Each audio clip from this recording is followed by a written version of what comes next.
Presiden Donald Trump mengklaim gencatan senjata di Gaza berjalan dengan baik. Tapi sejak hari pertama diberlakukan, sudah lebih dari 240 warga Palestina yang tewas. Dan di tengah situasi yang masih berlumur darah ini, dunia mulai berbicara soal pasukan perdamaian internasional, termasuk Indonesia. Bukan lagi cuma jadi pengamat, tapi siap turun langsung dalam misi stabilisasi di Gaza.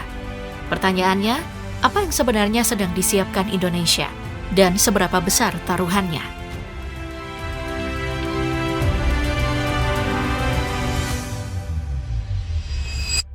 Kalau kita bicara peran Indonesia dalam misi kemanusiaan di Gaza, ini bukan hal baru.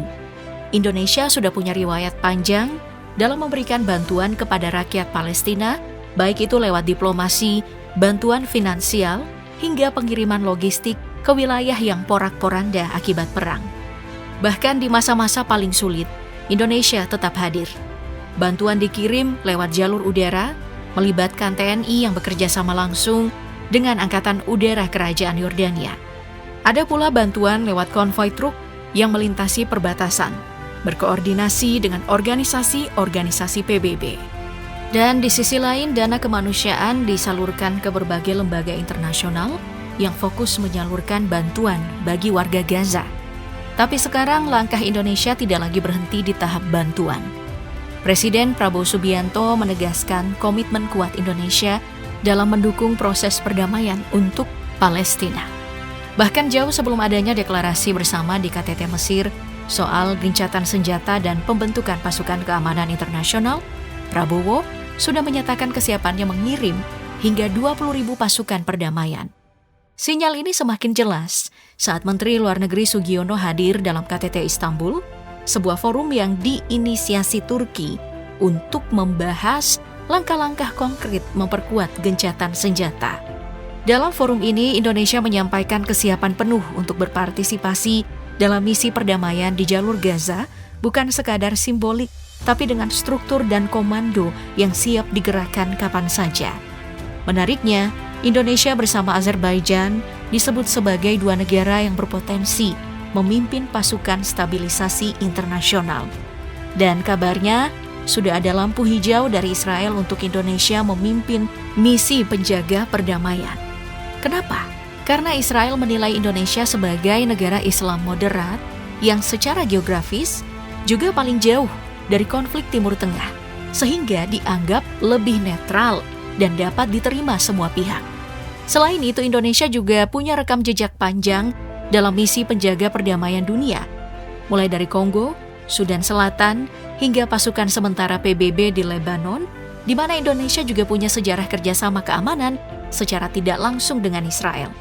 Semua ini menunjukkan satu hal, Indonesia tidak lagi hanya bicara solidaritas, tapi benar-benar siap bergerak untuk Gaza.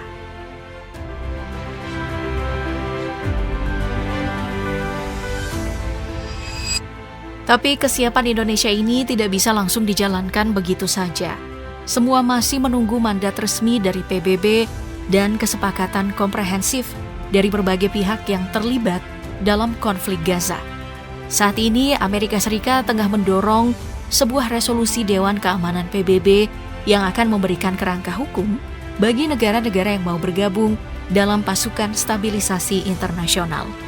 Mandat yang diusulkan berlaku selama 2 tahun dan bersifat enforcement force, bukan sekadar penjaga perdamaian biasa. Jika misi ini benar-benar terwujud, maka TNI akan menjadi bagian dari pasukan multinasional yang bekerja di bawah bendera PBB dan hukum internasional. Dengan pola operasi yang mirip seperti pengalaman kontingen Garuda di berbagai misi PBB sebelumnya. Tugasnya jelas, menjaga perbatasan Gaza agar tidak ada lagi serangan lintas batas, memastikan perjanjian gencatan senjata benar-benar dipatuhi oleh semua pihak, melindungi warga sipil, terutama wanita dan anak-anak, dari potensi kekerasan baru, dan yang tidak kalah penting, membantu proses rekonstruksi dan pemulihan pasca konflik, mulai dari pembangunan infrastruktur dasar sampai pelatihan pasukan polisi Palestina yang baru. Untuk pembagian wilayahnya, rencananya Indonesia akan bertugas di Gaza Utara, Azerbaijan di Gaza Tengah, dan Mesir di Gaza Selatan. Misi ini tampak heroik, tapi jangan salah, setiap langkah TNI nanti akan berada di garis api. satu kesalahan kecil bisa memicu krisis yang besar. Dan di balik misi kemanusiaan ini, ada taruhan politik dan keamanan nasional yang tidak bisa diabaikan.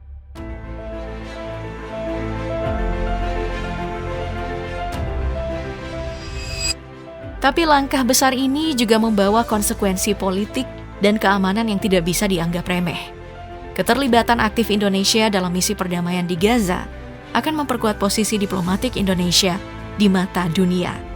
Indonesia akan dipandang sebagai pihak yang memikul tanggung jawab global, bukan sekadar penonton konflik Timur Tengah.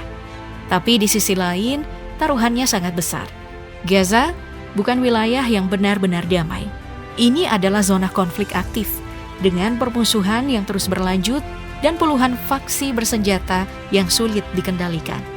Pasukan Indonesia akan beroperasi di bawah bayang-bayang ancaman dari kelompok militan yang menolak kehadiran pasukan asing, sampai serangan potensial dari pihak Israel sendiri. Dan kita sudah pernah melihat contohnya. Pada bulan Oktober lalu, pasukan penjaga perdamaian PBB di Lebanon, di mana kontingen Garuda juga tergabung, diserang oleh drone dan tank Israel. Padahal, gencatan senjata juga sudah disepakati. Artinya bahkan di bawah bendera PBB tidak ada jaminan keselamatan penuh bagi pasukan di lapangan. Selain ancaman langsung, tantangan operasional juga sangat besar. Menjaga rantai pasukan logistik, menyediakan akses medis dan evakuasi yang cepat di wilayah yang diblokade dan hancur total bukanlah hal yang mudah. Satu kesalahan koordinasi bisa mengorbankan nyawa banyak orang. Jadi, di balik niat tulus membawa perdamaian, Indonesia sedang menghadapi taruhan di tanah api, di mana setiap langkah adalah ujian antara idealisme dan realitas.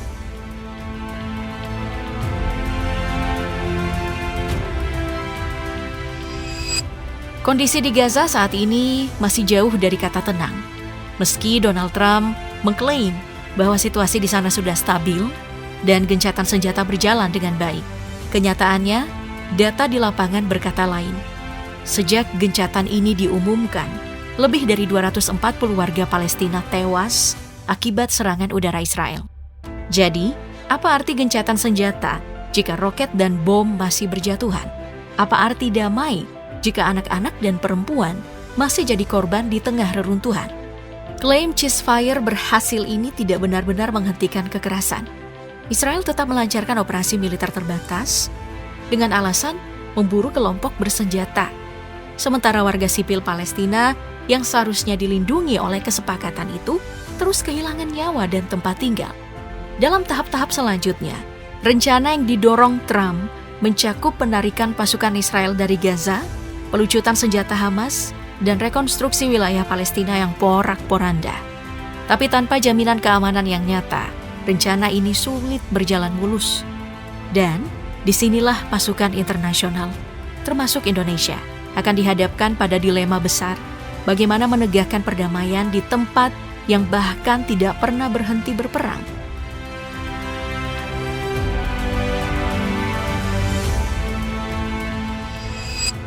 Terlepas dari segala resiko dan tantangan di lapangan, satu hal sekarang jadi jelas. Komitmen besar Presiden Prabowo Subianto terhadap perdamaian di Gaza telah mengangkat citra Indonesia di mata dunia.